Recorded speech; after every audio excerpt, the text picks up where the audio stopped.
시작하겠습니다. 발표 네, 시작하겠습니다. 네, 시작하겠습니다. 루루이입니다. 일단 저는 리서치를 중국계 메이저 코인 위주로 네오랑 비체인 두 개의 코인을 리서치했고요. 오늘 참석하신 분이 그렇게 많지 않은 것 같아서 네오 코인을 이야기한 다음에 비체인까지 같이 이어서 두 개를 같이 하면 어떨까 싶은데 괜찮겠죠? 그러면 너무 좋습니다. 네, 그럼 두 개 이어서 한다고 생각하고 일단 네오코인부터 시작하겠습니다. 이제 네오코인은 중국의 이더리움이라고 좀 유명한 코인이죠. 하도 중국의 메이저 코인이라고 동범님도 방송에서 많이 말씀을 하시고 많은 분들이 갖고 계시고 지난 불장에 많이 이슈도 됐다 보니까 코인 이름 자체는 다 아는데 이제 저도 정작 네오코인 갖고 있으면서 이게 뭘 하는 코인인지 그래서 실제로 투자 가치는 있을지 뭐 이런 부분에 대해서는 잘 몰랐던 것 같아요. 그래서 이번 기회에 어떤 코인인지 좀 공부를 했고요. 소개를 드리자면 네오코인 같은 경우는 스마트 컨트랙트 코인이라고 보시면 될 것 같아요. 이제 크게 보면 이더리움이나 에이다 같은 코인과 거의 기능은 비슷하다고 보시면 될 것 같습니다. 그래서 주요 용어 및 개념, 이제 기술 같은 걸 포함해서 말씀드리면 이제 네오코인 같은 경우는 기본적으로 소유자에게 네트워크 관리에 참여할 수 있는 권한을 제공하는 거버넌스 토큰이라고 보시면 될 것 같습니다. 그래서 네오코인을 갖고 있으면은 그러니까 투표나 이제 중요한 의사 결정에 참여를 할 수 있다라고 보시면 될 것 같고요. 네오코인 하면은 이제 가스가 같이 항상 따라오는데 간단하게 말씀드리면 가스코인 같은 경우에는 네오코인의 네트워크에서 발생하는 거래 수수료 있잖아요. 뭐, 이 체인에서 저 체인으로 네오를 옮긴다던가, 이제 그런 식으로 거래 수수료를 지불할 때 사용되는 또 다른 토큰, 그러니까 아빠가 있으면 아들 정도로 생각을 하시면 될 것 같습니다. 그리고 또 네오코인을 갖고 있으면은 시간이 지나면 갑자기 가스코인 들어와 있고 그렇잖아요. 이제 그것도 네오를 보유하고 있으면 이제 시간이 지남에 따라 자동으로 가스가 생성되면서 가스코인을 내 지갑으로 전송받게 된다라고 보시면 됩니다. 그리고 이제 네오코인 같은 경우에는 거버넌스 기능 외에도 스마트 컨트랙트를 실행하거나 이제 네트워크 자원을 사용하는 데 필요한 비용을 지불하는 데 사용된다고 보시면 됩니다. 그래서 일단 좀 여러 가지 네오코인을 스터디하면서 여러 가지 좀 어려운 개념이 나왔는데 이제 기타 개념이라고 몇 가지를 여러 가지 써놨는데요. 제가 쓰면서도 이게 그래서 뭐라는 거지에 대해서 조금 어려웠어요. 그래서 일단 스마트 컨트랙트 부분만 좀 말씀드리면 네오코인은 스마트 계약 기능을 통해 사용자들이 자산을 자동화된 방식으로 거래할 수 있게 함. 그리고 스마트 계약은 특정 조건이 충족되면 자동으로 코드가 실행되게 되어 있다라고 합니다. 그리고 네오코인 같은 경우에 이제 네오에 있는 스마트 컨트랙트 기능은 이제 엄청 다양한 프로그래밍 언어를 지원한다고 해요. 그래서 이제 뭐 자바나 뭐 특정 한 개로만 지원하는 게 아니라 다양한 프로그래밍 언어로 지원을 하고 있기 때문에 개발자들의 접근성을 많이 높였다. 그렇게 설계가 되었다라고 보시면 되고 이제 밑에 뭐 DBF나 뭐 네오 네임 서비스, NEP 이런 것들은 그냥 그렇구나 하고 한번 읽어주시면 될 것 같습니다. 그래서 여기는 조금 넘어갈게요. 그래서 네오코인을 볼 때 처음 코인이 들어왔을 때처럼 뭐랄까 이더리움 하면은 이게 그래서 뭘 하는 코인이지라는 거를 한 방에 직관적으로 알기는 좀 어려운 측면이 있어요. 그러면은 이제 이런 코인 같은 경우는 어떤 것에 가치를 두고 이 코인은 그래서 괜찮은 코인이냐 아니냐 옥석을 가릴 수 있을까로 고민했을 때 이제 네오코인은 가장 많이 언급되는 게 중국 정부와 어떤 활동을 연계돼서 하고 있는가인 것 같습니다. 이제 중국 같은 경우는 다들 아시겠지만 이 코인의 패권을 두고 미국과 사실상 경쟁을 하는 사이 정도라고도 볼 수 있잖아요. 미국에서도 중국에서 이 패권을 가져가는 걸 우려하고 중국에서는 세계 기축통화가 달러니까 거기에 어떻게 하면 도전장을 내밀 수 있을까를 고민하는데 그런 측면에서 중국은 제가 생각했을 땐 좀 코인 이코노미에 대해서 적극적인 움직임을 할 가능성이 있지 않을까라고 생각을 하고 있습니다. 그런 가운데 네오코인이라는 코인이 중국 정부와 어떤 걸 협업하고 있지 측면에서 좀 찾아봤어요. 그래서 24년 기준으로 말씀드리면 네오코인 중국 정부랑 협력을 좀 많이 강화하고 있는 모습이 보였습니다. 먼저 스마트시티 프로젝트에 참여해서 중국의 여러 지방 정부와 협력을 하고 있고, 이 스마트시티 프로젝트는 어떤 거냐 하면 도시 관리와 운영을 최적화하는 프로젝트라고 합니다. 그래서 네오의 블록체인 기술을 활용해서 디지털 아이디를 관리하거나 데이터 무결성을 검토하거나 스마트 계약을 이행하는 이런 프로젝트에 좀 중요한 역할을 하고 있다 합니다. 그리고 중국 같은 경우는 디지털 위안화 프로젝트에 되게 적극적인데요. 이거는 그냥 경제 지식으로 조금 알아두시면 좋은 부분이 있어서 디지털 위안화에 대해서 조금 더 말씀을 드릴게요.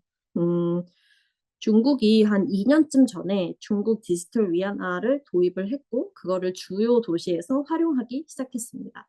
근데 이 디지털 위안화 같은 경우에는 중국 본토 내에 은행 계좌가 없어도 쉽게 지갑을 개설할 수 있어요. 그래서 광저우 같은 글로벌 도시, 그러니까 되게 외국계 기업이 많이 들어와 있는 도시에서 환전 없이 결제가 가능합니다.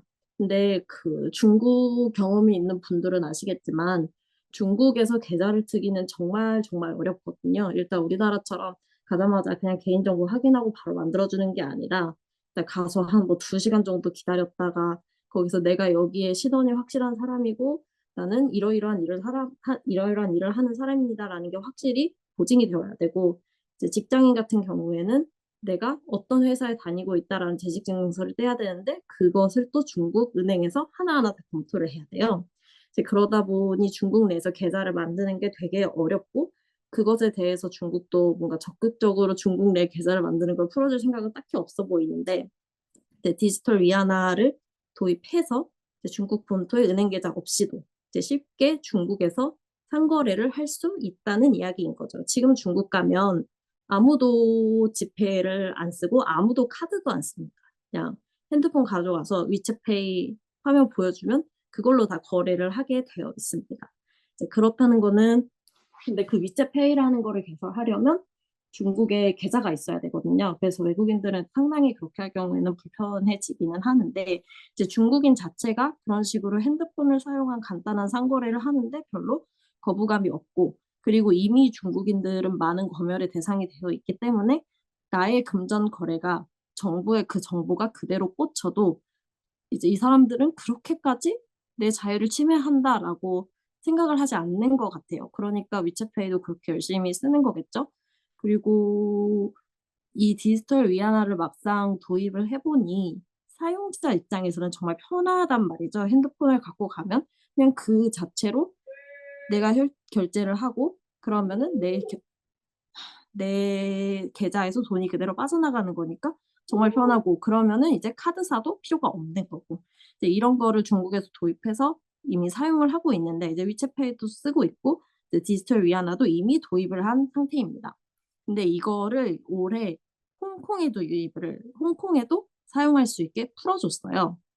그게 어떤 얘기냐면 중국 본토랑 홍콩은 조금 다른 체제가 적용이 되어 있거든요. 홍콩은 이제 영국에서 반환받은 지 얼마 안 된 땅이고, 이제 그렇다 보니 약간 중국 본토랑 홍콩은 이제 실제로 사용하는 언어도 많이 다르고, 그리고 돈을 사용하는 그런 중국인들의 의식도 홍콩이 같은 나라기는 하지만 조금 다른 지역이야라고 생각을 하는 게 있는데, 이제 이 디지털 위안화를 본토 외에 적용을 시켰다라는 거는 이 어떻게 보면 중국이 홍콩에 사는 수많은 외국인들, 그 사람들이 디지털 위안화를 쓰게 유도를 한다는 이야기거든요. 앞에 잠깐 말씀드린 것처럼 이제 조금 불편하게 내 개인정보를 중국 정부에 주는 대신 외국인들도 내국인들도 쉽게 이 디지털 위안화를 쓸 수 있는 환경을 구축해 놓은 거고, 이제 미국 같은 경우에는 CBDC 맞나? 그 디지털 달러 같은 거를 하려고 해도 그쪽 나라 사람들은 내 자유를 침해한다라는 것에 대해서 상당히 리스크가 있다라고 생각을 하고 있기 때문에 잘 안 되는데, 이제 그 와중에 중국이 이런 걸 먼저 도입해서 이런 뭔가 화폐 경제 너머에 있는 어떤 경제의 새로운 기축통화 역할을 하고 싶어 하고 또 하기 위해서 열심히 활동을 하고 있습니다.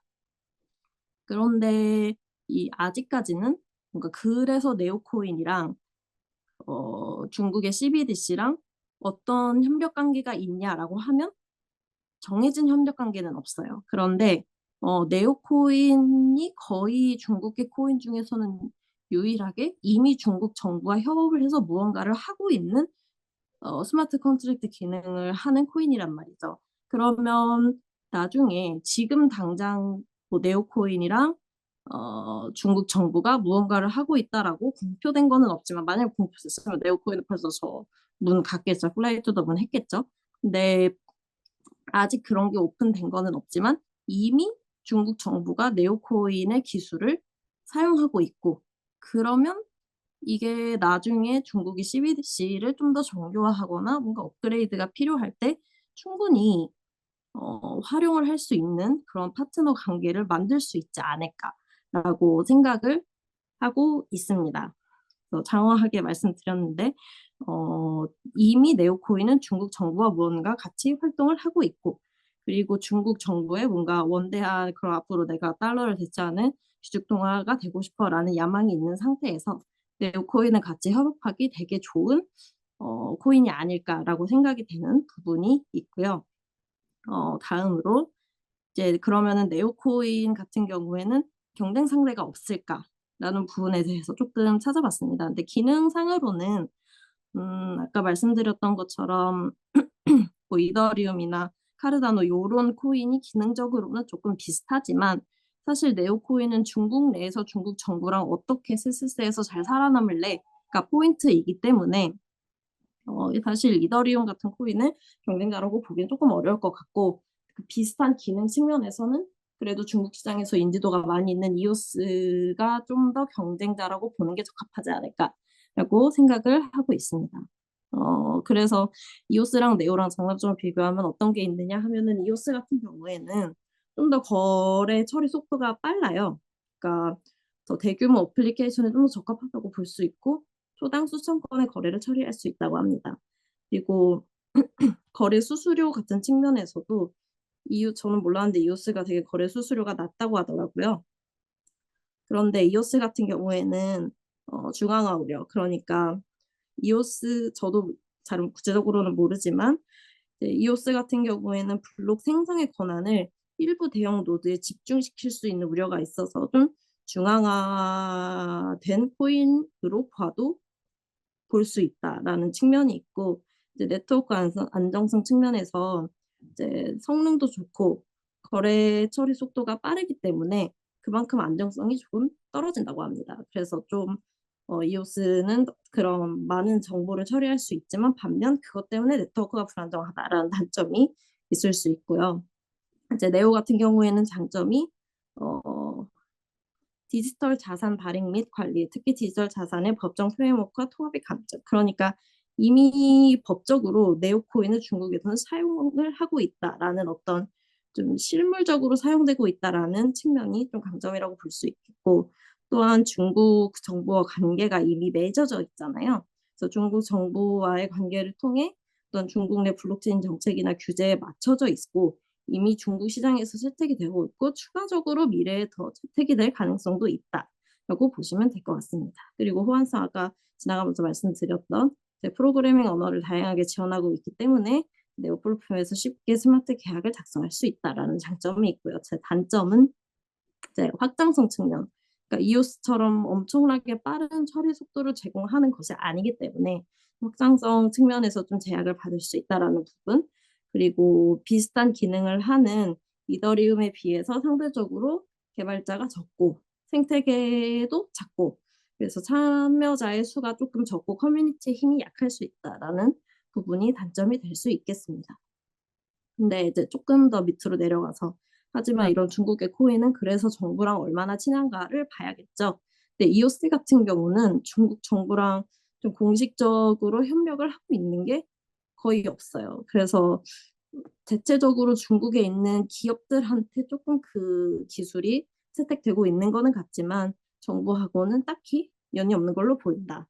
그런데 네오는 뭐 지금 당장 하고 있는 스마트 시티 프로젝트도 있고, 그런 중국 내의 규제에 되게 맞춰져 있는 그 프레임에 딱 가둬져 있는 코인이기 때문에 이제 중국 시장 내에서 정부의 어떤 기능을 위해서 블록체인 기술이 필요하겠어라고 하면은 사용하는 게 네오가 가장 손쉽다라고 보시면 될 것 같고요. 근데 이제 이오스는 또 진짜 안 오르잖아요. 정말 정말 안 오르는 코인이고 이슈몰이도 많이 안 되는 코인이기 때문에 음, 이오스랑 네오를 비교한다라고 하면 이제 아무래도 네오가 좀 더 투자 가치가 있지 않을까라고 보입니다. 그래서 결론으로는 중국 이 네오코인은 이미 제가 봤을 때 노선을 중국 정부랑 내가 어떻게 하면 잘 친하게 지낼 수 있지? 를 고민하는 쪽으로 이미 가다를 잡은 것 같습니다. 그래서 24년에도 협력 이력이 있고 25년에도 협력 계획이 있습니다. 그래서 어떻게 성장을 할지에 대한 내부적인 로드맵을 이미 수립하고 있는 걸로 보이고요. 그리고 어, 아무래도 그렇다 보니 좀 더 네오코인 같은 경우에는 장기로 중국 정부랑 좀 더 협업하는 분야가 많아지면 더욱더 투자 가치가 있을 것으로 생각을 하고 있습니다. 그래서 네오코인 같은 경우에는 아마 쭉 보면서 든 생각이 이거는 진짜 장기로 가져가야 되는 코인이다. 왜냐하면 정부랑 협력하는 무언가는 공시를 하려면 되게 시간이 오래 걸릴 거거든요. 뭔가 MOU를 확실히 맺었다거나 아니면 우리가 중국 어떤 정부와 뭐뭐를 협력을 해서 어떤 서비스를 네오를 통해 제공한다거나 이런 실제적인 되게 눈에 보이는 좋은 성과가 나오려면 시간이 상당히 오래 걸릴 것 같아요. 그래서 되게 견고하고 어, 흔치 않게 코인 중에서는 좀 투자 가치가 있는 코인이다. 그리고 말씀해 주신 것처럼 어, 장난도 치기가 어렵다. 엄청난 옛날 같은 상승세는 보기 어려울 거다. 그리고 아마도 네오코인을 갖고 있었던 사람들은, 그러니까 초창기 멤버들은 지난 21년 장에 다 팔았을 것 같아요. 이제 다 팔고 나서 그 코인을 이제 본인들의 진짜 사업으로 끌고 가고 있는 건데, 그 부분에 있어서는 상당히 조금 긍정적으로 볼 수 있다라는 생각이 듭니다. 하지만 뭔가 단기적으로 막 폭발적인 상승을 보여주기에는 한계가 있지 않을까라고 생각을 합니다. 콤플럭스는 제가 옛날에 한번 좀 파본 적이 있었는데 이거랑 비교해서는 사실 잘 모르겠어요. 그 부분은 기회가 되면은 좀 더 공부해서 볼 수 있으면 좋을 것 같습니다. 후, 이렇게 네오코인을 이야기했고요. 바로 이어서 비체인 보도록 하겠습니다.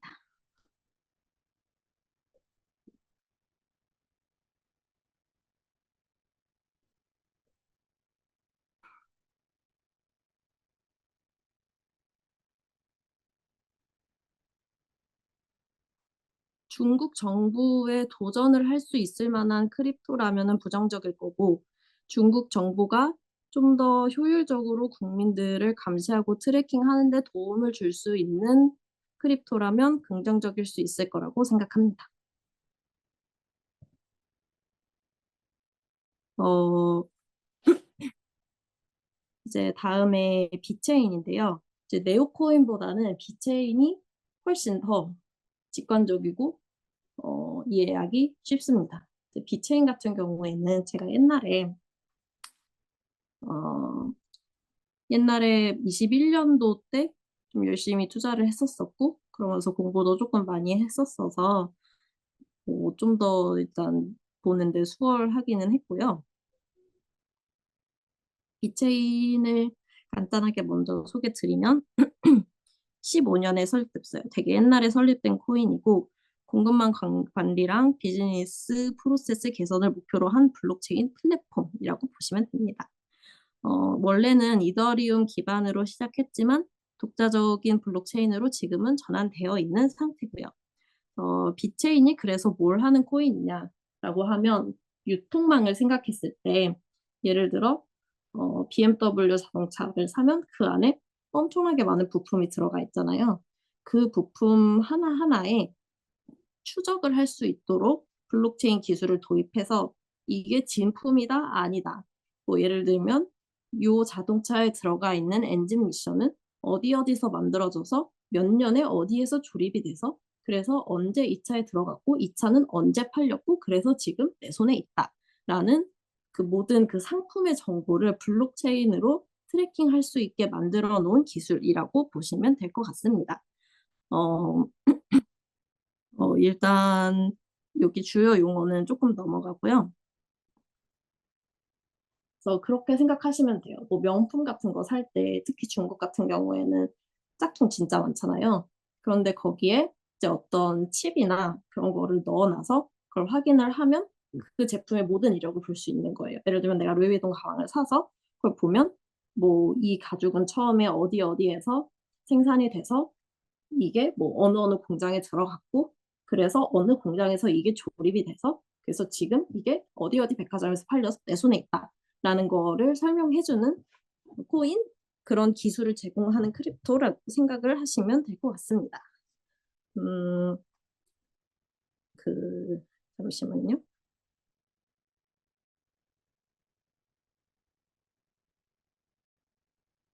비트인 같은 경우에는 초기에 이제 21년도 그때 같은 경우엔 제가 아까 전에 말씀드린 분야에서 주로 사업을 시작을 하고 있었어요. 그런데 지금은 어, 헬스케어나 에너지 공급 부분까지 확장하고자 하는 움직임을 보이고 있고 이제 첫 번째로는 의료 분야에서 좀 사업을 확장하려는 움직임이 있었습니다. 이제 이 부분에 의료 부분에서는 어떻게 비트체인을 활용하냐 하면 환자의 데이터를 안전하게 관리하고 이 환자의 데이터가 조작되지 않도록 조작을 방지하기 위해서 블록체인을 활용할 계획을 갖고 있다고 합니다. 이게 어느 정도 구체적인 계획이라고 볼 수 있는 게 언제 이 서비스를 런칭할게요라고 런칭 일정을 발표하지는 않았지만 이제 PwC나 DNVGL과 같은 협력사를 이미 확보했고 헬스케어 솔루션을 제공할 준비를 하고 있다고 합니다. 이제 이게 어떤 측면에서 중요한 거냐면 어떤 사람이 특정 병원을 해킹해서 거기에 내가 타겟으로 삼는 누군가의 의료 기록을 조작하거나 하는 것도 불가능하지는 않잖아요. 그래서 이런 거를 방지하는 차원에서도 이런 기술은 필요할 수 있고 그리고 병원 입장에서도 의료 기록의 투명성을 제공할 수 있게 되는 거죠. 환자한테도 신뢰성을 줄 수 있고 이런 측면에서 비트체인을 활용할 수 있도록 파트너십을 적극적으로 맺고 있는 걸로 지금 활동을 확인했고요. 다음 에너지 부분에서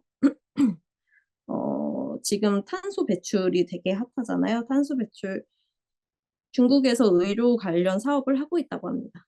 회계법인인 거는 맞고요. 그리고 이제 에너지 부분에서는 어, 탄소 배출권 많이 거래하잖아요. 그래서 그리고 이제 많은 기업들이 탄소를 어떻게 하면 줄일 수 있는지에 대해서도 스터디를 정말 많이 하고 있고 이제 그런 지금 지구 온난화가 걱정되는 상황 하에서 탄소 배출을 어떤 회사가 얼마나 배출했느냐를 추적할 수 있는 블록체인 기술을 제공하고자 지금 많이 연구 개발을 하고 있다고 합니다.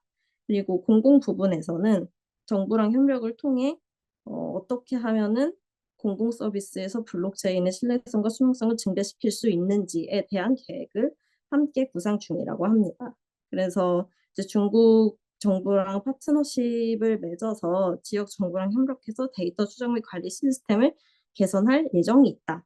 정도로 이제 제가 아까 말씀드린 유통 외에는 지금 현재 사업을 확장하고자 노력하고 있는 걸로 보이고요.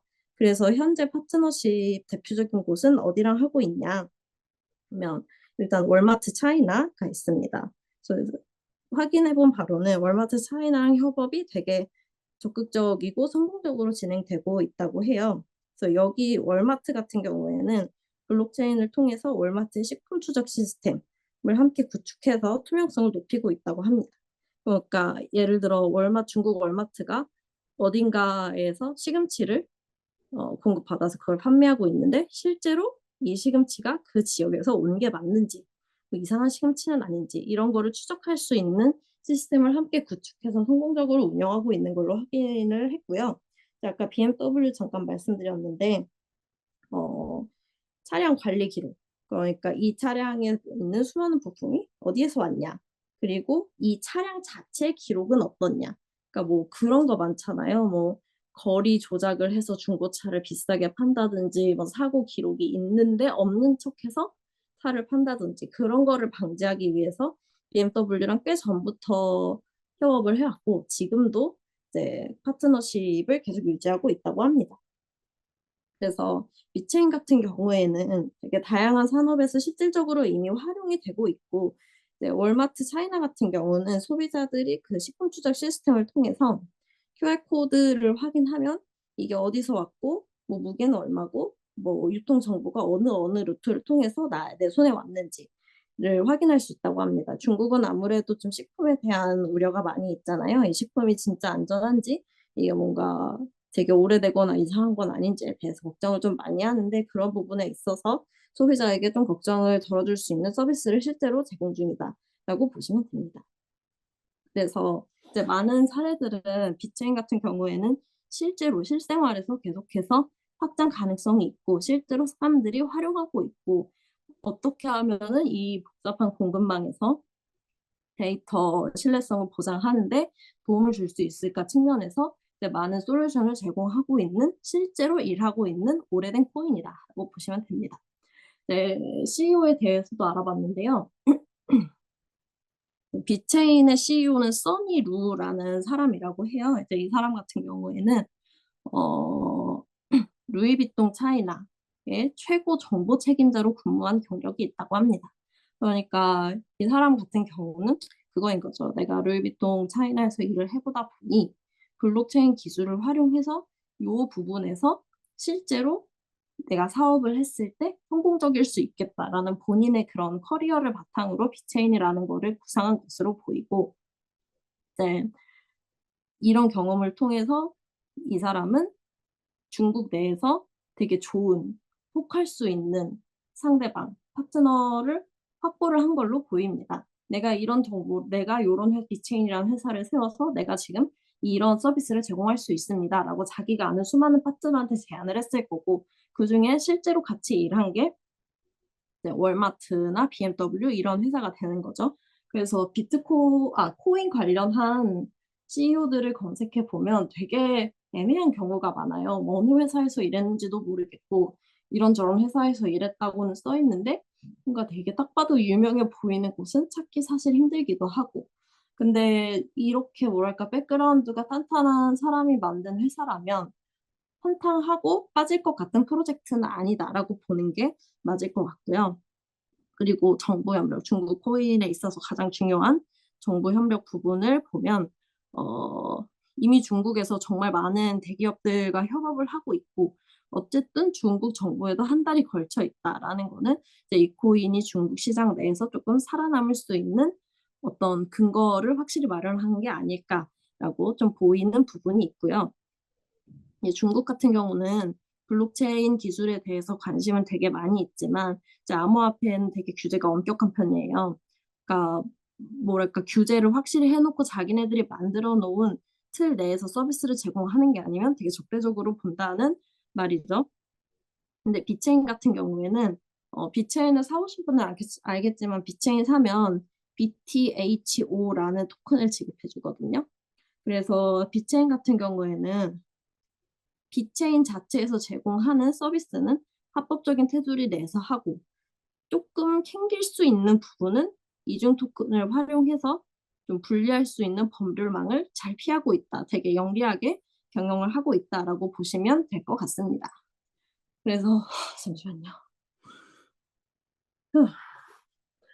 그래서 그 다음으로 비체인이 좀 현재 하고 있는 새로운 사업을 뭐가 있을까 하고 조금 찾아봤고요. 첫 번째로 MAAS라는 마켓플레이스 애저 서비스라는 서비스를 25년에 런칭 예정이라고 합니다. 네, 간단하게 얘기하면 NFT 마켓플레이스를 구축할 수 있도록 지원하는 플랫폼을 런칭할 계획이 있고, 근데 이 플랫폼은 실물 자산의 토큰화를 돕는 기능을 갖고 있다고 합니다. 그래서 어떤 회사인지는 잘 모르겠지만 그레시니 레이싱이라는 팀이랑 같이 파트너십을 맺고 실제로 많은 서비스를 개발하고 있고요. 이제 이 플랫폼을 통해서 무엇을 하고 싶은가 하면 디지털 수집품과 NFT를 구매할 수 있는 마켓플레이스를 만들고, 그리고 기업들은 본인들의 팬한테 본인들의 뭐랄까 NFT 같은 거를 판매함으로써 팬과 소통할 수 있는 어떤 방법이 없을까라는 부분을 구상하고 있다고 합니다. 그리고 NFC 기술이랑 연계해서 실물 제품, 디지털 실물 제품이랑 디지털 자산을 결합한 형태의 상품을 만들 계획이라고 합니다. 이제 이 기술을 통해서 기업 같은 경우에는 실물 제품의 디지털 아이덴티티를 부여하고 그걸 통해 비체인 기술로 잘 하는 거죠. 정품 인증이랑 원산지 증명 같은 서비스를 함께 제공하려고 한다고 합니다. 그리고 위에 말씀드린 것처럼 지금 잘하고 있는 유통 부분 외에 이제 뭐 에너지나 공공부문, 의료 분야에서 확장도 계획을 하고 있고요. 그래서 빗체인 같은 경우에는 뭐 내용이 조금 많은데, 이제 결론적으로 말씀드리면, 제가 봤을 때 네오보다 훨씬 어떤 일을 하고 있는지가 투명하고, 그리고 이제 유명 대기업에서 일하다가 나온 사람이 창업한 코인인 만큼 백그라운드도 확실하고, 그리고 하고자 하는 계획도 상당히 구체적인 편이고, 거기에다가 어, 올해 가장 핫했던 섹터 중에 하나가 RWA잖아요. 그래서 급하게 아마 RWA랑 이 코인을 어떻게 연계시킬 방법을 좀 고안을 한 것 같아요. 그래서 지금 시대의 코인의 어떤 트렌드에 맞춰서 무언가를 새롭게 런칭을 해보려는 시도도 있고, 그래서 제가 봤을 때는 네오코인보다는 오히려 빅체인이 좀 더 투자 가치로 봤을 때 그래도 이 가격의 부양에 네오코인보다는 더 관심이 있지 않을까. 비록 21년에 많이 수익 실현을 하고 많이 팔았겠지만, 그래도 빅체인이 네오보다는 조금 더, 네오가 중장기적으로 본다면 빅체인은 그래도 조금 더 단기적으로 판단을 할 수 있는, 단기적으로 투자 가치를 생각할 수 있는 코인이 아닐까라고 좀 생각을 합니다. 그래서 빅체인은 이 정도로 마치겠습니다.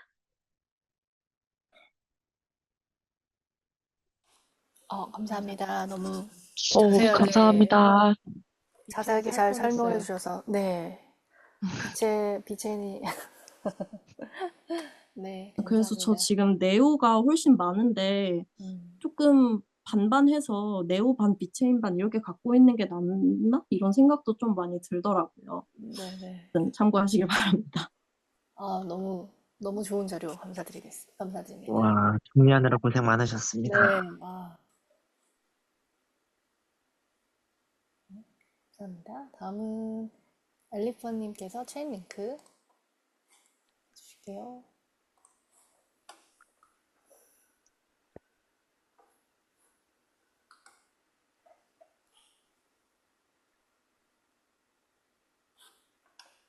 네, 체인링크는 일단은 체인링크 많이 들어보셨고 되게 또 오래된 프로젝트인 만큼 일단 역사를 먼저 조금 한번 읊어보면은 이 코인에 대해서 조금 더 좀 빠르게 파악할 수 있을 것 같아서 일단 이게 어떻게 나왔는지 먼저 말씀을 드리면 체인링크 창시자는 세르게이 나자로프라는 분이 최초 발행을 2017년도에 했고 그래서 이건 미국에서 했던 거고 그다음에 2014년도 9월에 설립된 스마트 컨트랙트 닷컴의 자회사라고 합니다. 근데 이게 이제 이런 회사 밑에 있는 거 치고는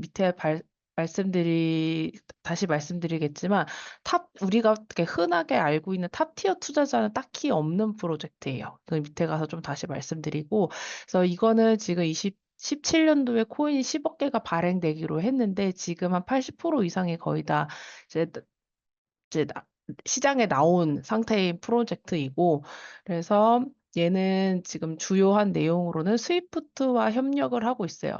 이 스위프트가 그 나라와 나라 간의 그 돈을 이렇게 융통할 수 있도록 중간 역할을 하는 게 이 스위프트잖아요. 그리고 리플이 이 스위프트를 자기가 대체하겠다라고 하고 있고, 근데 체인리크는 이 스위프트와 협력해서 스위프트 스마트 오라클이라는 기능을 개발하고 있어요. 그래서 체인리크는 세계 경제 포럼에서 스마트 계약 기술 업체로 소개되기도 했어요. 그래서 체인리크는 프로젝트 평가 사이트인 쟁글에서도 상당히 높은 등급을 받은 프로젝트이고, 그래서 구글과 인텔, 그다음에 풀카닥과 후오비 같이 유명한 프로젝트와 기업과 되게 되게 많은 한 600건에 넘는 이제 파트너십을 협업을 진행 중에 있고, 체인링크 원래 수도 2020년 등에 급등하였는데 그게 이제 190만 개를 넘어서게 됐습니다. 그래서 이제 주요 특징으로는 체인리크 프로젝트가 대표적으로 하는 게 탈중앙화 오라클 프로젝트인데, 이 분야에서는 점유율이 정말 압도적이에요. 업계에서 처음 출범하기도 했고 현재 가장 멀리 사용되기도 하고, 그다음에 이제 오라클이 필요한 사람들의 가장 표본이 되는 그 뭐라 그러죠? 그 규격화가 가장 그 표본이 되는 그런 업체들 있잖아요. 그게 이제 체인링크는 오라클 프로젝트에서는 그게 바로 체인링크예요. 그래서 근데 이게 그 오라클 프로젝트가 사실 체인링크는 이더리움 그 네트워크 바탕에서 나온 거거든요. 근데 얘가 이제 크로스 체인 상호 운용 프로토콜로 해서 다른 네트워크랑도 상호 운영이 가능할 수 있도록 하기 때문에 이게 확장성도 되게 많이 좋은 프로젝트이고, 이게 17년도에 발행된 프로젝트임에도 불구하고 여전히 그 프로젝트로서 인정받는 부분도 크고 잘 운영이 되고 있다고 저는 개인적으로 생각이 되고, 그리고 여기에는 탑티어 투자자가 없더라고요. 제가 못 찾는 걸 수도 있는데, 우리가 알고 있는 그 사이트를 가봐도 이 프로젝트가 되게 유명하고 이런 어떤 그 점유율에 비해서 되게 그런 그 자금력이 탄탄한 투자자는 없는 것 같아. 한 티어 2나 티어 3 정도가 붙었고, 그분들도 이미 락업이 다 해제가 됐어요. 그분들의 역할들도. 그래서 이게 이제 여기서 체인링크도 되게 중요하게 생각하는 게 이제 탈중앙화인데, 그런 부분에서는 조금 많이 좀 이렇게 진행된 거지 않을까. 누군가 이렇게 리드해서 가고 있는 것이 잘 없고, 물량도 이미 80% 풀려 있는 상태인데, 또 그런 거 보면은 이게 진짜 커뮤니티 중심으로 잘 운영되고 있는 거지 않을까라고 저는 생각을 했고, 그다음에 여기가 아까 제가 말씀드렸듯이 유명한 데랑 같이 많이 하고 있다 그랬잖아요. 그래서 밑에 이제 예탁결제 기관이라고 해서, 거기 잠깐만 위로 올려주시겠어요? 잠깐만. 어. 예탁결제 기관이라고 해서 미국에 있는 그거 중소형의 이제 그 은행들과 그 BNY 멜론, JP 모건, 에드워드 존스 같은 대기업들이랑 시범 프로젝트를 진행 중이에요. 이게 어떤 내용들이라면, 이게 오라클 기술이라는 게 아니, 밑에서 한번 다시 설명드릴게요. 그래서 여기에는 지금 수백 개 프로젝트가 체인링크의 오라클을 활용하고 있고, 그다음에 아까 제가 얘네가 그 확정성이 좋다 그랬잖아요. 다른 네트워크랑도 잘 연결을 하려고 하기 때문에. 그래서 체인링크 인프라는 디파이 시장 규모와 맞먹는 8조 5천억 달러 정도, 하나로 1경 1271조 원 정도의 규모의 거래를 성사시키기도 한다. 그러니까 얘네가 확장성이 좋다는 게, 우리가 좀 더 와닿으려면 이 규모를 보는 게, 우리가 이제 그 블록체인에서 가장 활발하게 그래도 운영되고 있는 것들이 이제 디파이 시장이라고 생각하는데, 이제 다음은 이제 저는 RW일 거라고 생각을 하는데, 이전에는 이제 디파이였잖아요. 근데 이제 그 규모와 맞먹는 거래를 얘네 안에서 하고 있다라고 보면은 얘네 확장성이 좀 증명이 되는 것 같고, 그래서 제가 아까 말씀드렸지, 얘네가 오라클의 대표다라고 말했는데, 이 오라클이 뭐냐라고 했을 때, 우리가 그 블록체인 기술에서 가장 이제 그 하는 게 스마트 컨트랙트잖아요. 스마트 컨트랙트가 어떤 조건이 성립됐을 때 자동적으로 이러한 결과물을 송출해내는, 그거를 이제 그 블록체인 기술 안에서 탈중앙화 하겠다는 게 이제 스마트 컨트랙트인데, 그 스마트 컨트랙트를 하려면은 우리가 갖고 있는 오프라인 정보가 다 그 블록체인 정보상으로 올라가야 되잖아요. 근데 우리가 지금 쓰고 있는 인터넷 같은 거, 우리가 네이버에 주소를 입력하면은 그 주소가 정확하다는 신뢰는 네이버를 신뢰해서 그 주소를 하는 거잖아요. 그럼 네이버는 그 신뢰에 맞게 그 중앙화된 그런 그 파워를 가지고 그 신뢰도를 높이는 거잖아요. 근데 이제 우리가 블록체인에서는 중앙화가 없고 탈중앙화가 되려면 되는데, 그럼 이 탈중앙화 된 상태에서 이 블록체인 안에 있는 정보를 우리가 어떻게 신뢰하느냐? 그렇게 했을 때 오라클 네트워크가 필요한 거예요. 이 오라클 네트워크는 노드가 여러 개여서 이 노드에 여러 개 있는 노드가 송출해내는 그 정보들을 모아서 이제 합의값을 내는 거죠. 그러면 이렇게 많은 노드들이 합의를 한 거니까 이 정보가 정확하구나라고 알 수 있는 건데, 그 데이터를 전공해 주는 게 오라클 서비스예요. 그래서 얘네가 많은 프로젝트랑 뭐 협업을 했다, 이만큼 많은 사람들이 뭐 이렇게 쓰고 있다라는데, 얘네가 이렇게 쓰이게 된 배경이, 조금만 내려봐 주시면은 조금만 내려봐 주시면은 네, 이게 화면을 조금만 내려주세요.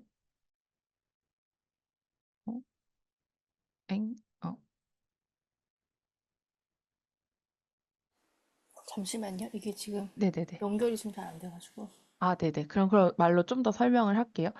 얘네가 되게 그 시장에서 많이 쓰이게 된 배경이 2020년도에 이제 디파이 썸머라고, 디파이가 엄청 활성화된 그 시기가 있었어요. 근데 그 시기에 우리가 그 중앙화된 그런 정보를 취합하는 게 없는데, 디파이를 하려면 이 코인과 이 코인의 가치를 서로 증명을 해야 되잖아요. 근데 이더리움이 100만 원이고 뭐 비트코인이 1000만 원인 거를 우리가 어떻게 증명을 할 수 있겠어요? 근데 디파이는 그게 돼야지 운영이 될 수 있는 거잖아요. 우리가 이 코인을 예탁했을 때 다른 코인을 받을 때 이게 얼마나 적정한가에 대한 그 가치, 그 정보에 대해서 정확도가 있어야 되는데, 그때 체인링크가 이 오라클 서비스를 제공하면서 디파이 썸머가 일어날 수 있는 배경이 되었어요. 그래서 그때 얘네가 이런 것들을 했기 때문에 위와 같이 많은 프로젝트랑 협력을 할 수 있고, 이 시장에서 그런 그 표본이 되는 역할을 할 수 있었던 게, 가장 그 디파이나 어떤 이제 블록체인상의 정보가 정확도가 필요했을 때 얘네가 가장 먼저 그 서비스를 제공해서라고 저는 봤고, 그렇기 때문에 얘네가 지금 이 크립토 씬에서 하고 있는 그 가치가 좀 다른 사람들이 쉽게 넘보지는 좀 못하겠다라는 생각이 저는 들었어요. 이 시간, 처음에 이 크립토 씬에서 다른 프로젝트들한테 이런 신뢰를 얻고 이런 서비스들을 꾸준히 제공했던 것이, 이만큼 다른 사람 체인링크를 대적해서 이걸 하려면 그만큼 그 시간과 또 더 많은 그런 기술들이 필요한데, 이게 그렇게 밀고 올 수 있는 프로젝트가 이제 당장 나타날 수 있을까라는 생각을 해서, 아, 얘네가 이 씬 안에서는 되게 조금 그 위상이 있겠다라고 저는 생각을 했고, 그래서 조금만 더. 예, 저도 그렇게 생각해요. 비즈니스 모델이 독보적이라고 저는 생각했어요. 그래서 그 CCIP가 그 크로스 체인 상호 운용성, 그러니까 그 네트워크 간에 그거를 연결해 주는 그거를 말하는데, 여기서 조금 더 내려봐 주시면 다른 내용들은 사실 기술적인 내용이라서 조금 이해하기가 어렵고, 멈춰주세요. 여기서 보면은 그 여기 중간에 보면 체인리크 공동 창시자인 세르게이 나자로프가 CCIP의 목표가 뭐냐? CCIP의 목표는 온체인과 오프라인 세계를 잇는 다리를 놓는 것이다. 그래서 TCP나 IP, 우리가 인터넷 쓸 때 쓰는 그 용어들이잖아요. 같은 주요 이 표준들이 있었기 때문에 파편화되어 있던 초기 인터넷을 지금 우리가 알고 있는 단일 글로벌 인터넷으로 만들었다. 그렇기 때문에 CCPI도 파편화된 퍼블릭 블록체인 지원과 증가하는 은행 체인 생태계를 하나의 콘트랙트 인터넷으로 연결하기 위한 것이다라고 설명을 했어요. 그러니까 우리가 지금 네이버도 이용하고 다음도 이용하고 이거를 하나의 인터넷으로 할 수 있는 것이 IP나 TCI 맞나요? 제가 그런 정보가 없는데 그냥 그렇게 이해를 했거든요. 그래서 체인링크도 우리가 지금 이더리움 체인이 따로, 그다음에 아발란체 따로, 솔라나 체인이 따로 있는 것들을 그러니까 하나로서 다 같이 이용할 수 있게 연결하기 위해서 있는 게 지금 체인링크이지 않을까. 그리고 이분이 또 말한 게 CCIP를 통해서 디파이랑 전통 은행 및 금융을 연결하는 목표를 가지고 있다라고 해서 그러니까 디파이라는 건 사실 블록체인 안에서 돈놀이 하는 거잖아요. 근데 이거를 전통 은행과 금융업도 하려고 하는 게 RW라고 저는 생각을 하거든요. 근데 그거를 하기 위해서는 그 체인링크의 기술력이 반드시 조금 필요하지 않나. 그리고 얘네도 그거 자체를 목표로 하고 있는 거지 않을까. 이렇게 생각이 들었고. 그래서 이 링크 코인은 체인 링크 안에서 네트워크의 기본 토큰이에요. 그래서 이 오라클을 노드를 운영하는 사람, 이 노드를 운영하는 사람이 그 블록체인에 있는 정보가 확실한지를 이제 점검해 주는 사람이잖아요. 그런 사람들이 많이 있어서 신뢰를 얻는 거고 체인링크를 통해서 나온 정보가. 그래서 이 운영하는 사람은 링크를 담보로 체인링크 네트워크에 가입을 해서 오라클 서비스를 제공하게 돼요. 그러니까 자기가 오라클 노드를 운영하려면 체인링크를 가지고 있어야 되는 거예요. 그러니까 그 체인링크를 많이 이용하려면 오라클 노드가 많아야 되는데 이 노드를 운영하려면 체인링크를 담보로 가지고 있어야 되는 그게 체인링크의 수요가 되는 거죠.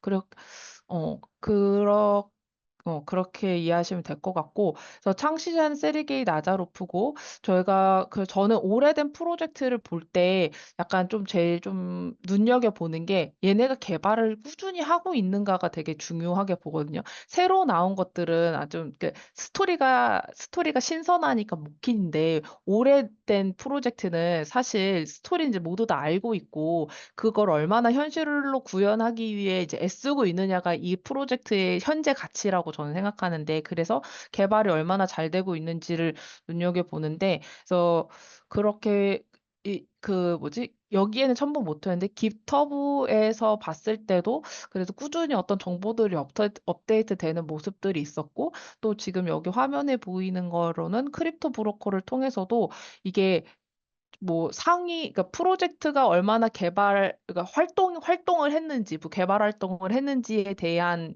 이게 이번 달, 이번 주, 이런 거를 했을 때 체이니까 꾸준히 여기에 리스트업이 되는 걸 보면서, 아, 얘네는 그래도 개발자들이 이 안에서 활동하고 있는 게 좀 많구나. 약간 저는 이렇게 생각을 했고, 그래서 밑을 좀 내려다 보면은 그 주요 투자자에서 해시드 펀드, 플레임워크 벤처스 이렇게 있는데 막 조금 우리가 그러지 크진 않잖아요. 이분 와, 막 이렇게 막 그런 투자자는 해시드 말고 저는 약간 좀 없었거든요. 그래서 근데 또 이 사람들이 투자한 이것들도 사실 다 락업이 해제가 됐기 때문에 약간 이제 많이 이제 코인이 이제 네트워크 중심으로 운영되고 있는 거라고 저는 이제 보여졌습니다. 그리고 이거 왜 안 나왔지? 크립토커런시. 이것도 그 투자자가 얼마나 있었는지 그 내용이었던 것 같아요. 안 나오는 이 화면들도. 그래서 조금 더 내려봐 주시면 멈춰주시면 주요 협력사에서는 이제 쭉 회사들이 쭉 나와 있고, 그러니까 그 레이어 1에 있는 프로젝트들은 많이 여기와 협력하고 있는 것 같아요. 이제 디파이를 그래도 하고 있는 곳들은, 그래서 이더리움, 카르다노, 헤데라, 폴리곤, 아비트럼, 솔라나 등 이제 1000개가 넘는 파트너를 보유하고 있고, 또 구글의 클라우드 플랫폼 같은 것들도, 그리고 그래서 최근에 이제 그 기사들을 조금 찾아봤을 때 구글들은 이제 체인 링크가 이제 조금 유망하다라는 이제 구글 CEO들의 그런 언급들이 있었고, 아까 말씀드린 DTCC, 미국 증권 예탁 결제원, 여기서도 이제 그 협력 프로토콜을 하고 있다. 그래서 펀드 토크나 파일럿을 체인 링크와 같이 하고 있다라고 이제 기사가 났고, 그리고 저는 조금 눈여겨봤던 게 수오아이오라는 한국 회사가 체인링크가 이제 한국도 이제 STO 토큰화 자산 그걸 하고 있잖아요. 근데 그것들을 준비하기 위해서 토큰화 자산 및 CBDC 활용을 위해 체인링크와 파트너십을 맺혔다라고 했는데, 그래서 수오아이오가 뭐냐 했을 때 수오아이오는 메타보라랑 관련이 있고, 메타보라가 우리 그 보라 토큰 있잖아요. 한국 거기에서 지분이 있나? 지분을 투자를 받았나? 아무튼 그렇더라고요. 그래서 그리고 메타보다는 카카오 게임즈에서 또 투자를 받은 데고 그 위메이드랑도 관계가 있고 그래서 이제 STO를 준비하는 한국 회사들도 체인링크를 통해서 그것들을 하려고 하고 있는 것 같다라고 저는 좀 보여졌고 근데 차트를 보면은 이제 막, 예. 많이 올랐다가 그 RWA, 그러니까 RWA가 그 체인링크를 통해서 할 수밖에 없는 게 RWA도 어쨌든 오프라인에 있는 그런 정보들을 그 블록체인으로 올라가야지만 이게 진행될 수 있는 거기 때문에 체인링크가 되게 필요할 수밖에 없고 그래서 여기에 이제 RWA 때문에 한번 상승이 일어났다가 지금 약간 이제 좀 다운된 상태이고 그래서 다음 하락선 한 6달러 봤는데 뭐 지금은 뭐 다시 이렇게 치고 올라갔고요. 그래서 체인리크가 이렇게 너무 독보적이면 또 사람들이 또 쫓아해야 되잖아요. 그래서 나온 게 지금 이제 비슷한 테마로 있는 코인이 이제 피스 네트워크. 얘는 이제 솔라나 네트워크에서 오라클 프로젝트를 하겠다라고 이제 나오는 이제 건데 얘네는 아직 조금 얼마 되지 않은 것 같기는 해요. 얼마 되지 않은 것 같고 그다음에 RW 플랫폼으로서 나도 한번 해보겠다라고 하는데 아발란체인데 네, 뭐 제가 봤을 때는 그래도 체인링크가 좀 더 낫지 않을까라고 저는 생각을 했습니다. 네, 이상입니다. 감사합니다. 네. 질문 있으신 분들 감사합니다. 질문 주셔도 좋고요. 네. 너무 잘 준비해 주셔서 체인링크에 대해서 좀 더 확실하게 알게 된 것 같아서 네, 좋네요.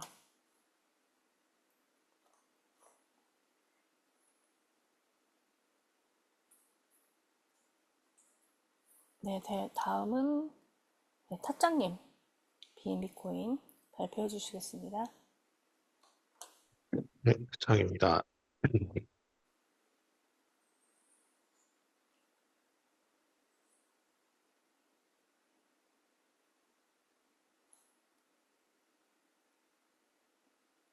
네, 해주세요.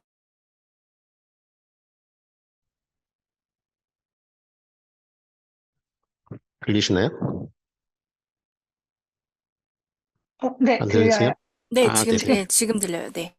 아, 네. 다시. 다시, 지금도 안 들려요. 네, 다시 한번 해주세요. 아, 네, 네네. 네, 이게 화면을 보면서 하면 안 되나 보네요. 알겠습니다. 다시 발표하겠습니다.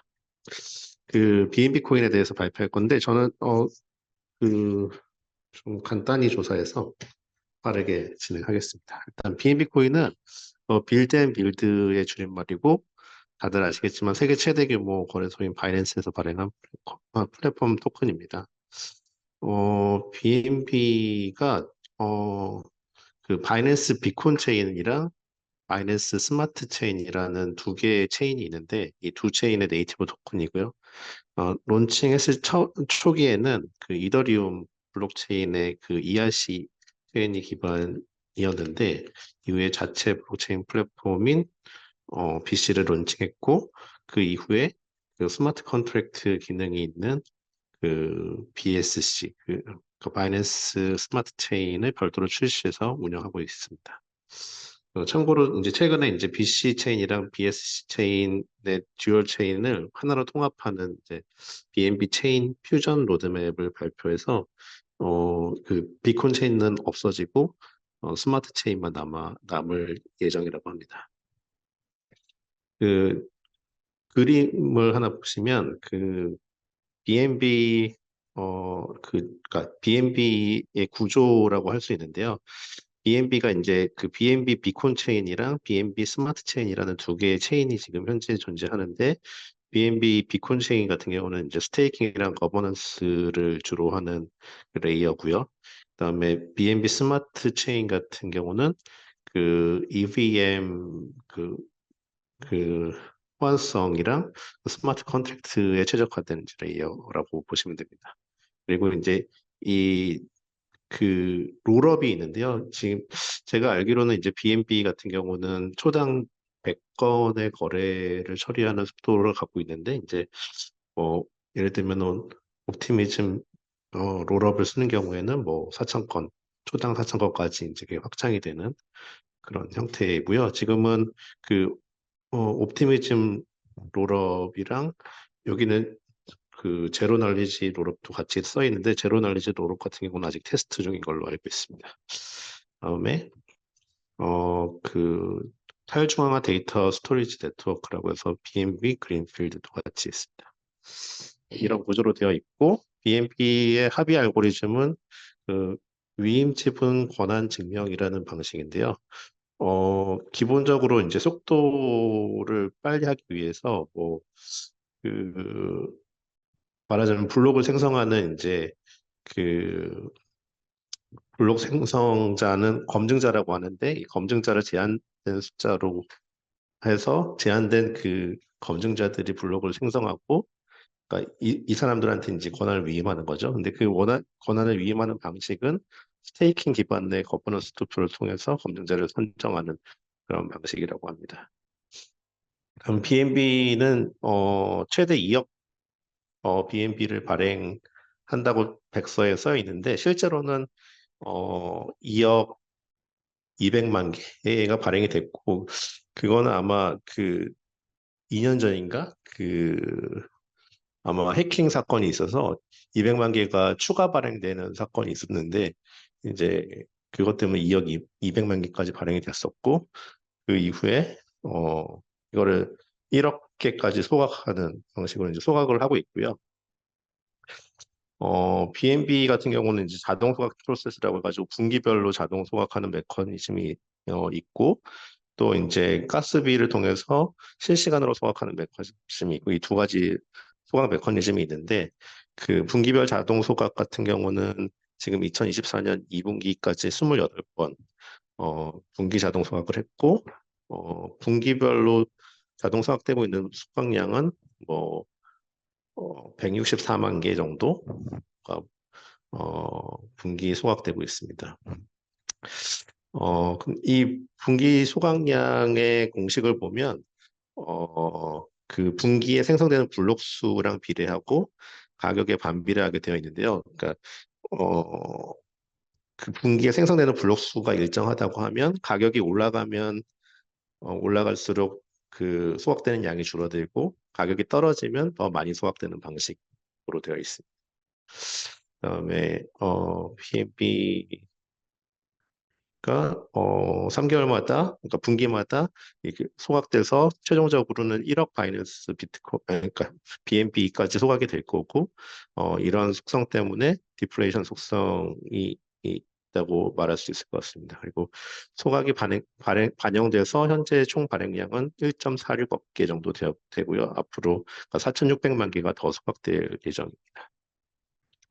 크립토 신화사의 가치에 대해서 말씀드리자면, 그 표 보시면 아시겠지만 세계 최대 규모의 암호화폐 거래소인 바이낸스에서 발행되었기 때문에 바이낸스가 지금 보시면 스팟이랑 파생상품 거래에 있어서 거의 독보적이라고 할 수 있고요.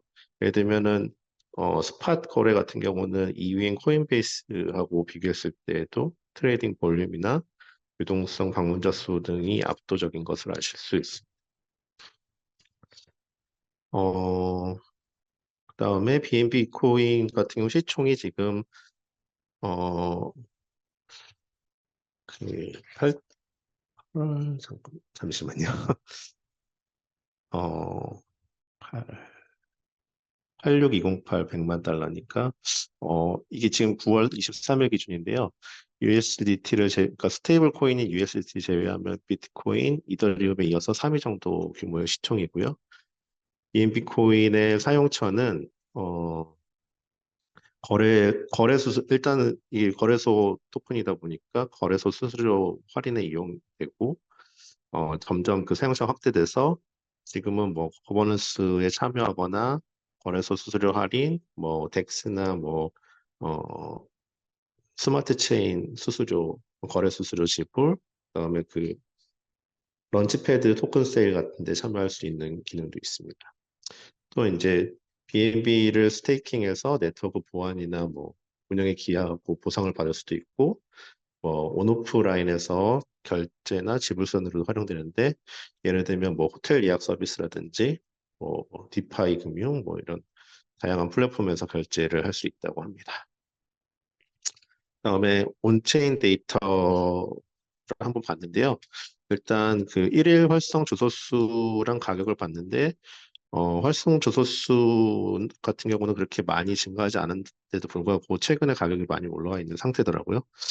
그리고 솔란 그 지금 2위인 이더리움이랑 얘가 3위 수준이고 4위가 솔라나라고 한다면 이제 그 이더리움, 솔라나, BNB를 비교했을 때 솔라나 같은 경우가 일일 활성 주소수는 훨씬 좋은 편이고요.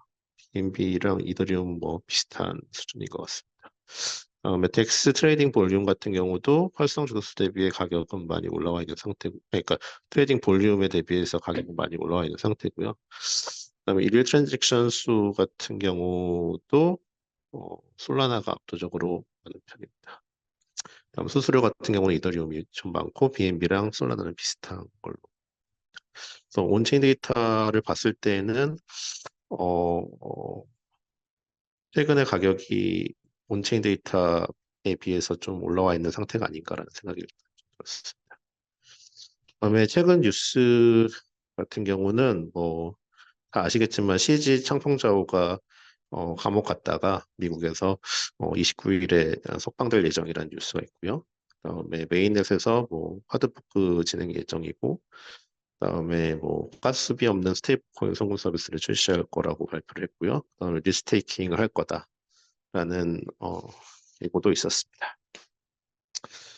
종합 의견으로는 일단 비트코인, 이더리움에 이어서 시총이 3위권인 코인이고 세계 최대 규모의 암호화폐 거래소가 발행한 플랫폼 코인이어서 거래 수수료나 다양한 결제 수단으로서의 사용성도 명확하고 앞으로 추가 발행이 없이 분기별로 소각이 되는 디플레이션 속성을 보유한 점 같은 거는 일단 플러스 요인이라고 생각이 되고요. 바이낸스가 구축한 생태계 내에서 이제 기축통화 같은 역할을 수행하기 때문에 성장하는 크립토 시장 내에서 바이낸스의 위상을 고려하면 바이낸스 성장하고 같이 가치가 상승할 가능성이 높다고 일단 생각이 됩니다. 반대로 생각하면 최대 리스크나 위협도 바이낸스가 발행했다는 점인데 일단 실패의 단일점이 명확해서 바이낸스의 실적이나 뭐 세계 최대 거래소로서의 지위가 흔들리면 코인 가치에 영향을 미칠 수밖에 없을 것 같고요.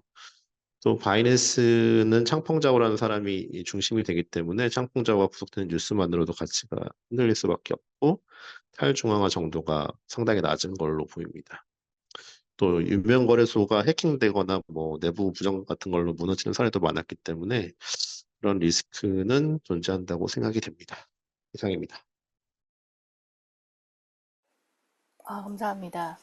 네, 너무 좋은 목소리로 예, 다양하게 잘 설명해 주셔서 정말 감사합니다. 네. 질문 있으시면 질문 주셔도 좋겠습니다. 감사합니다. 네. 아, 그리고 마지막으로 그호님이 앱토스 발표해 주실게요. 네, 앱토스는 그 사람들이 안전하고 화크양 가능한 방식으로 사회중요한 자산에 대해 보편적이고 공정한 접근을 달성할 수 있도록 돕는 걸 사명하는 레이어 1 블록체인이고요. 그 앱토스는 무브 기반의 트랜잭션 병렬 처리로 최적의 인프라를 제공한다고 해요. 그래서 그러니까 무브가 러스트 언어에서 이제 파생된 언어라고 하는데, 그래서 여기 그 개발자들이 메타 그 페이스북 출신자들이어서 실력은 이제 있는 사람들이고, 그리고 TPS가 굉장히 그 속도가 빠르다고 하고 빠른데 안정적이라고 합니다. 그리고 기존 블록체인 기술은 이제 여러 가지 한계가 있었는데 트랜잭션 처리나 합의 메커니즘이 굉장히 비효율적이고 또 안정성에 문제가 있었는데 그거를 굉장히 보완을 해서 뭐 병렬 트랜잭션 기술, 뭐 이더리움은 직렬이라고 하더라고요. 근데 뭐 병렬로 하면 뭐 더 좋은 게 있나 봐요. 그래서 병렬 트랜잭션 기술을 사용하고 합의 알고리즘을 개선을 했고 무브 언어 기반의 스마트 컨트랙트를 해서 뭐 보안성을 향상시켰다고 하니까 여기는 그냥 개별적으로 읽어보시면 될 것 같고요. 밑으로 조금만 더 내려주시겠어요? 그래서 어, 그 이제 앱토스는 초기 투자자와 팀 구성 이력으로 큰 주목을 받아서 또 그 티어가 높은 그런 VC들한테 돈도 엄청 많이 투자를 받았어요. 그래서 350 밀리언 이상 달러를 입지를 받았기 때문에 그리고 이번이 이제 앱토스가 신생 대형 프로젝트여서 이번이 이제 전에 뭐라지? 크립토 대불장을 이번이 그 처음인 거죠. 그래서 제가 봤을 땐 대불장 때 그 정고점은 넘지 않을까 이런 생각을 이제 조심스럽게 해봤고, 그리고 서브 세컨드 레텐시나 이추이 트랜잭션 시간을 1초 미만으로 개선했다. 그러니까 뭐 시간 속도를 굉장히 모브 언어를 사용해서 높였다 이런 내용이라고 볼 수 있고요. 그 밑으로 또 더 내려봐 주시면 그리고 그러니까 내용이 많은데 어차피 그 속도 높였다 이런 얘기여서 기업들이 쉽게 사용 가능한 솔루션도 제공했다. 그래서 앱토스 어센드라고 해서 금융 블록체인 솔루션도 제공을 했습니다. 그래서 그 앱토스가 보면은 뭐 금융에서도 사용하고 게임에서도 사용하고 뭐 엄청 많이 사용하더라고요. 그래서 뭐 고성능 금융 인프라를 제공하는데 앱토스 어센드는 마이크로소프트라든지 뭐 브레븐 홀드, SK텔레콤, 뭐 보스턴 컨설팅 그룹 뭐 이런 데 다 뭐 파트너 협력을 구축했고 그래서 뭐 이것도 긍정적인 영향을 미칠 거라고 하고 그리고 마이크로소프트 아주라의 클라우딩 컴퓨터 기능하고 아주라 오픈 AI 서비스 인공지능 기술이 금융기관들의 디지털 자산 관리와 통화 서비스를 효과적으로 제공할 수 있도록 지원한다고 합니다. 그리고 이런 다른 그 금융이나 뭐 이런 대형 기관들이랑 많이 협력을 하고 있고, 그리고 웹토스 어센드는 퍼블릭 웹토스 블록체인 기반으로서 금융기관과 감사기관이 요구하는 접근 제한 기능을 프라이빗 기능으로 제공하고, 금융기관과 회사들이 웹토스 어센드에서 제공하는 접근 관리 기능을 사용해서 디지털 자산, 네트워크, 그리고 신원관리 등의 허가된 그룹들과 개인들의 트랜잭션을 수행할 수 있도록 제한할 수 있고, 또 퍼블릭 블록체인의 투명성과 보안성을 유지하고 프라이빗 블록체인을 가지고 있었던 접근 제한과 맞춤화, 데이터 보안성을 누릴 수 있다는 장점이 있다고 합니다. 그리고 또 기존의 퍼블릭 모놀리틱 체인은 커스텀이나 프라이빗한 환경 제공이 어려워서 전통 금융권이 테스트하기에 장애물로 작용했는데 이러한 문제점을 해결하기 위해서 금융기관들이 필요로 하는 맞춤화된 환경을 제공해서 그 퍼블릭 블록체인의 장점과 프라이빗 블록체인의 유용성을 동시에 누릴 수 있게 한다고 하고 한국의 경우에는 규제 당국이 토큰 증권이 있어서 프라이빗 블록체인을 기반으로 하는 토큰 증권을 발행하는 데 초점을 맞추고 있기 때문에 국가별로 해당 솔루션 규제를 준수하는지 여부는 지켜봐야 된다고 합니다.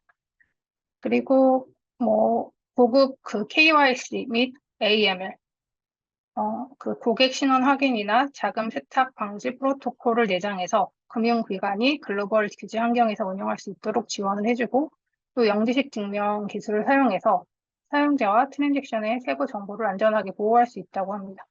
그래서 허가된 네트워크 접근하고 금융기관이 자신의 비즈니스 요구와 규제 요건에 따라서 시스템 맞출 수 있게 해준다고 합니다.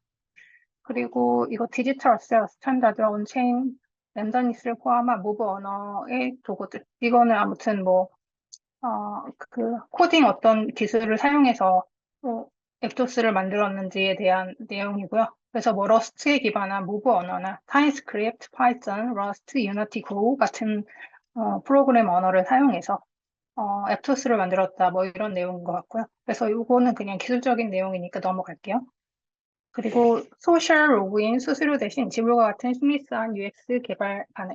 그래서 기업들이 웹2 사용자들을 웹3로 원활하게 전환할 수 있도록 다양한 기술적인 기능을 개발하고 있고 그래서 Curious 어카운트나 Sponsored Transaction은 블록체인에 익숙하지 않은 사람들이 복잡한 지갑 생성 과정이나 트랜잭션 가스비를 위한 추가적인 코인 구매 없이 D앱을 사용할 수 있게 해서 현재 매스 어둠션을 목표로 하는 기업의 웹3 프로덕트의 필수적인 요소로 사용되고 있다. 그러니까 뭐 어떤 우리가 지갑을 생성하려면 메타마스크 같은 데 가입을 해가지고 뭐 거기 뭐 키 같은 거 그것도 막 따로 막 보관해야 되고 이래서 굉장히 복잡하고 시간이 걸리는데 뭐 에토스 키리스 어카운트는 어, 구글이라든지 뭐 이런 데 그냥 가입을 해서 자체적으로 지갑이 생성되게 하는 그런 것 같아요. 그래서 제가 그 텔레그램에서도 지갑 생성하는 게 굉장히 쉽잖아요. 그런 원리인 것 같아요. 그래서 이렇게 구글이나 애플 같은 소셜 로그인을 하면 자동으로 지갑이 생성이 되니까 따로 뭐 메타마스크 같은 지갑을 만들지 않아도 되니까 훨씬 더 간편하게 사용할 수 있을 것 같습니다. 또 그다음에 2-4를 보시면 AI나 클라우드 툴링, 마이크로소프트, 구글, 알리바바 협업으로 더 많은 혜택을 제공한다. 그래서 굉장히 그 대기업들하고 협력을 많이 하더라고요. 그래서 에토스는 몽고 어버너를 기반으로 한 스마트 컨트랙트 작성 지원을 하고 익스플로러, 지갑, 브릿지 등 기본적인 인프라와 오라클, 폴더 검증, 결제 처리, 토큰 분배 플랫폼 등 필수적인 기능들을 UI, API, 라이브러리 형태로 제공을 하고 이를 통해 개발자들이 자사 프로젝트를 더욱 쉽게 개발할 수 있도록 지원을 하고 자체 개발과 그랜트를 통한 툴링 생태계 확장을 지속하고 있고 글로벌 접근성을 높이고 웹3 생태계를 확장하기 위해서 마이크로소프트, 구글, 알리바바 전략적인 파트너십을 맺고 있고 그래서 에토스는 AI, 클라우드 다양한 툴링을 활용해 그런 개발자들과 사용자에게 많은 혜택을 주고 있다고 합니다. 그래서 이 밑에도 그냥 뭐 마이크로소프트나 오픈 AI와 뭐 협업을 하고 있다 이런 내용이고요. 그래서 밑에는 일단 넘어갈게요. 그래서 섹터별 네 여기 근데 이것도 뭐 뭐지 그 여러 다른 블랙록을 포함한 사모펀드 벤처 캐피탈 협력하고 미국의 CFTC 산하의 디지털 자산위원회로 임명된 바 있고 전통 금융과도 규제 환경에 대한 깊은 이해를 가지고 있어서 이러한 인적 자원을 바탕으로 전통적인 금융권 규제와 기술 측면에서 검증된 웹3 솔루션을 제공해서 마스터카드, SK텔레콤, BCG 등과 협업을 이끌어낼 수 있었다고 합니다. 그래서 이것도 대단한 것 같고요. 그래서 밑으로 내려가 주시면은 긴 호흡이 필요한 게임 섹터에서 장기적인 기술 및 비즈니스 서포트 제공. 그래서 에토스는 게임 산업에서도 이제 성과를 내고 있는데요. 게임이나 엔터테인먼트, 금융 등 어디로 갔다?